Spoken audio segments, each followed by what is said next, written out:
Light 'em Up coming out in, well, now it's 8 days. Uh, Yes. what point do you get like, I'm nervous isn't the right word, but what is there a certain point right before an album release you're like, okay, this is about to go out to everybody to hear it. Have you hit that point yet? No, you know what? It's really weird, but I don't worry about that stuff anymore. Um, and I hate going back and looking at things, but if you really look at, first record I did with the Scream, everybody was touting us to be this, to be that, and then fate served another purpose. I got a phone call to join Motley Crue. And then so end of the Scream. Now I joined Motley Crue. So that didn't work. Now it's like, you know, uh the Motley thing, is like they just got paid a lot of money, and the music industry was changing, just like all this stuff was happening. So, to be honest with you now, like I've had some fans go, I love that Motley record. I hate that Motley record. It wasn't Motley. It was it. I just, I did do the best I can, write the songs, record the songs. The only time I get nervous is when I'm sitting looking at a blank page and I need 10 songs of lyrics. And I just sit there and go, okay, I've done 15 records. What am I going to talk about now? You know what I mean? But it's funny, like as soon as I get that first word, it all starts flowing together. But all the other stuff, I've kind of learned a valuable lesson when I was in Motley, and that is you are not going to please everybody all the time. Do the best that you can, put it out there, and keep your fingers crossed. That's a good sounding record. You gave the advanced copy a listen, and there's 10 tracks on there. Yep. So how did the lyrical process go for those 10? Usually for me, I kind of write in a weird manner. Everything that I write is music first, and then I just sit there with like, especially with the Daisies. Once we have what we call the bed tracks down, I'll literally just go and I'll sit there, like I said, in front of a blank page. And I just sit there and I close my eyes and I listen to the music. And then it's the weirdest thing. It's almost like I start seeing like a video or like vignettes of a video. I get a vibe from the song and then I just start writing pen to paper. And so it's weird. Like the song usually gives me a vibe, and whether it's something political or it's a girl on a stripper pole or whatever it may be, I kind of see that, and then I just start writing lyrics and I try to make it all work. So music first. Yeah. I, I find that with a fair number of the artists I've interviewed, like that comes first too, and then they got to insert the lyrics on top. These are like singers as well, but they got to have that bed there in the first place. Were there any songs that you had to start over or kind of woodshed a few times on Light 'em Up? um well, normally the cool thing about being in the Daisies is everybody writes. um so if I do ever get to a point where it's like, oh man, I'm just stuck on this line, like I want to say this, but I don't know how to say it. One of the other guys may come up with something, but usually what I do is I write the lyrics and then I bring them in and show them to Marti Frederiksen, our producer. He's also a great songwriter. So having him for me is awesome because he'll help me tweak the lyrics. He's like, oh, dude, it's like 90% there, but what if you said this or change that? And I'm like, it was right there in front of me and I didn't see it. You know what I mean? But even right up when I'm singing the songs. We're changing words as I'm singing it. I go, it doesn't sing right. And then we start playing around. Like I'm still changing lyrics as I'm singing it. And it's usually Marty that helps me out with that quite a bit. You know what I mean? Mm-hmm. Yeah, it kind of reminds me of like if I'm writing, like sometimes I'll write a story for one of the publications here in Eau Claire, and I'll be typing it and it's all great, but then if I speak it through, I'm like, wait a minute, that I read it one way, I speak it different. That doesn't work out. Like you have to actually put it into the final context and you go, no, and someone else has got to help you out. That does sound pretty familiar. Yeah, you know, you can write something and then, but again, like Marty's a fresh set of ears, eyes, Mm. and he'll read something, or even singing something. He's like, yeah, dude, I don't like that line because the way you're singing it, because it's a, you know, it may be a little bit of a tongue twister. Do you know what I mean? Mm. And he'll go, and I have the way you're singing it, I have no idea what you're saying. So let's tweak that line. Mhm. And then we'll sit down and we'll rearrange and move things around. But it's just good having him, that extra set of ears, eyes, and then to help me tweak anything that needs to be tweaked. And it's weird, like you could just move a comma or just space something. I just thought it was funny. It's some meme, and it was something that could mean one thing or something really sexual. It was just where they stopped talking, kind of a thing. Mhm. So there's a lot of that going on too. You know what I mean? Make sure it just all makes sense and reads well. Right. So you've already described a bit about Marti Frederiksen, and given his background and all the talent and all the background of everyone who's in the current lineup of the Dead Daisies. So go into a little bit more detail, given Marty's history, the songs he's written, the songs he's produced. I mean, there've been a few big hits in there. So what is it like? What is it like having him produce and I guess assist with writing, but that's also part of the production process. What is that like being on the ground with him in the studio? He's great.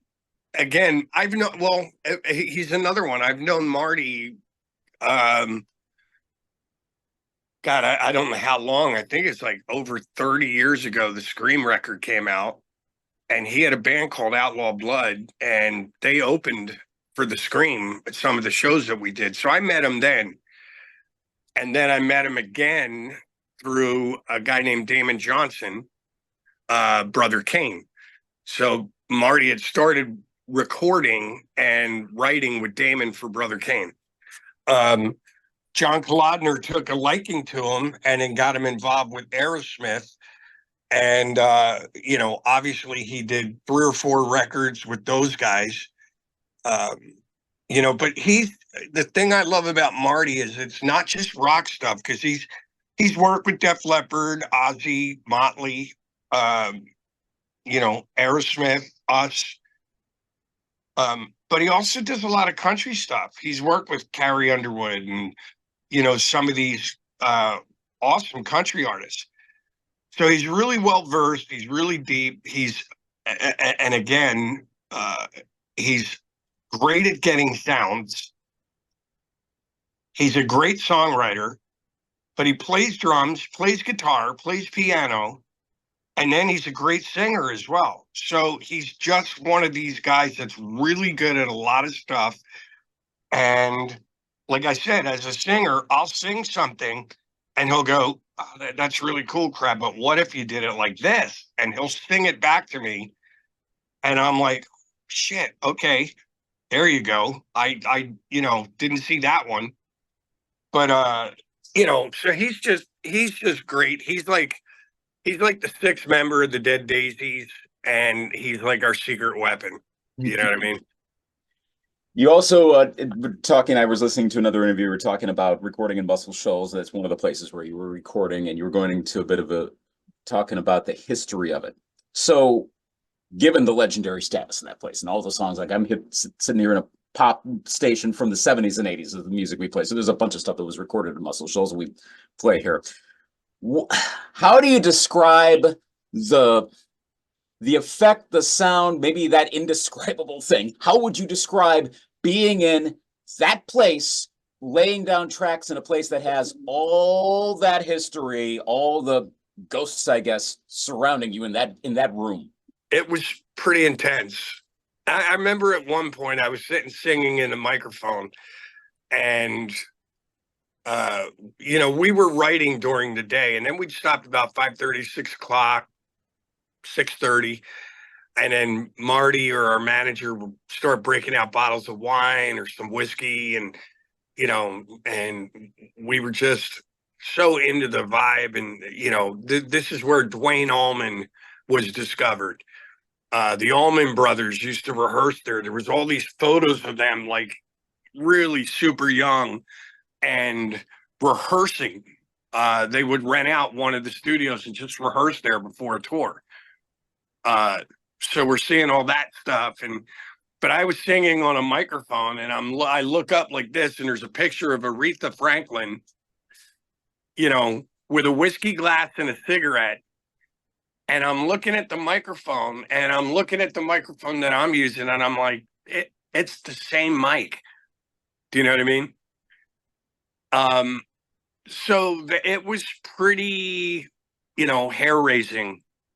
But the thing that's funny is a lot of people don't realize it. So Fame Studios was the first. Right. That's where Muscle, the Swampers, and all that legendary stuff happened. A couple of the guys left that place and went across town to Jackson Highway and started a second studio, which is where the Stones did Gimme Shelter and Wild Horses and all that stuff. Well, some of the guys left there and went to Nashville and started a studio called Quad, where Neil Young recorded Harvest, like all these great records there as well. So there is a bit of a history there. Well, the thing that was cool about it is that Marty bought Quad when he moved to Nashville. So we were already recording in a studio that was a part of that legacy. Do you know what I mean? Yeah. So we just said, you know what? Screw it. Let's go to the first one. Let's do some work down there, and then we'll come back up here and we'll finish it. So we were in the room that Neil did Harvest in, and then we were in. They only had like 2 rooms in the Fame Studios down in Muscle Shoals, so we were in the main one, and that's all the stuff you hear, Aretha Franklin and just all those crazy artists that recorded down there. So it was pretty awesome, man. I got to be honest with you. Wow. Well, the musical quality, it's that again, that ethereal thing. You can't really describe it as I'm listening through the album. Like, it sounds like a really well done rock album. A lot of that's Marty, a lot of it's you guys, a lot of it's the vibes, all whatever that is. It's all the sound there. of the rooms. Yeah. And there's something else, a little side note. While we were in Muscle Shoals, I told you we writing during the day for the Light 'Em Up record, but then at night, those 9 or 10 days that we were there, we actually recorded a blues record. So we just took like a bunch of old Robert Johnson, Muddy Waters, Howlin' Wolf, B.B. King, Freddie King, like all this stuff, and we recorded it at night while we were there. And we went back up to Nashville and finished Light 'Em Up, and then we mixed and mastered, and Light 'Em Up's coming out in September. The blues record is coming next year. Nice.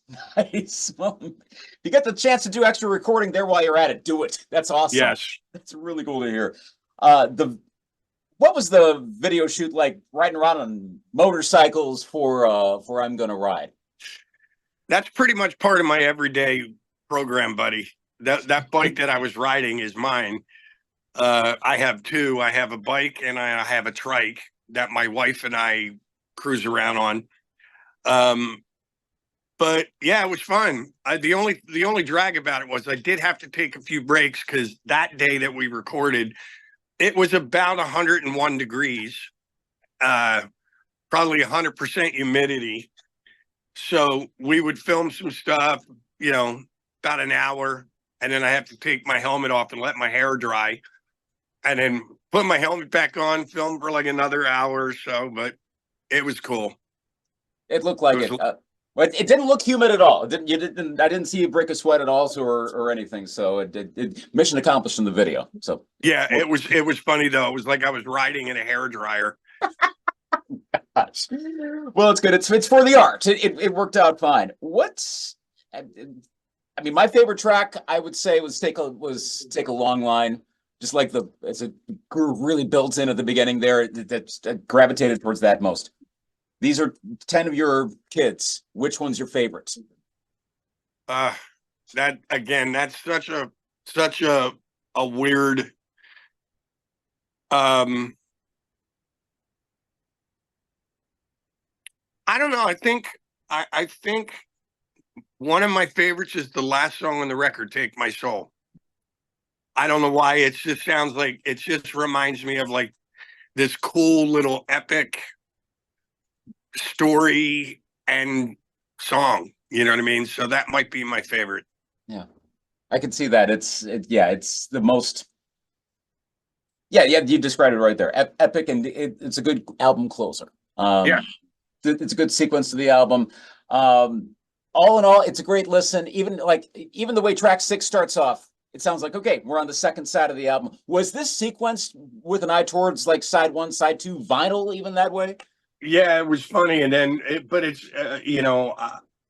our manager, he's like, dude, guys, it's not the same way anymore. Like with all this streaming stuff, he goes, it's like they follow the analytics and all that shit. And I don't, I still look at things like an album, which is why I kept saying the whole time, I go, I don't care what you do with the rest of the record. Light 'Em Up has to be number 1 and Take My Soul has to be the last song on the record. You do whatever you need to do in between, but, yeah, I guess apparently they were saying like now with the streaming thing, it's like, it doesn't matter who you are. Like they kind of front load what they call the hits on the streaming site because people have zero patience to go through the whole, you know what I mean? Yep. Mm-hmm. So it's just, I'm like, that's above my pay grade. All I know is it's got to be number 1's got to be Light 'Em Up, and the last song's got to be Take My Soul. So, well, listening even on individual digital tracks, I went in order, and like I said, they must have known what they were talking about in terms of getting it all sounding good together. Because Way Back Home was track 6, that would be side 2, track 1, and it sounds good. The whole album sounds good, and hopefully anyone listening to this listens to all 10 tracks because it's worth it. John Corabi, Dead Daisies, thank you for taking some time to chat about this. Light 'Em Out, September 6th. Give it a listen. Anyone watching this, thank you very much, and all the best with the album rollout. thank you, brother.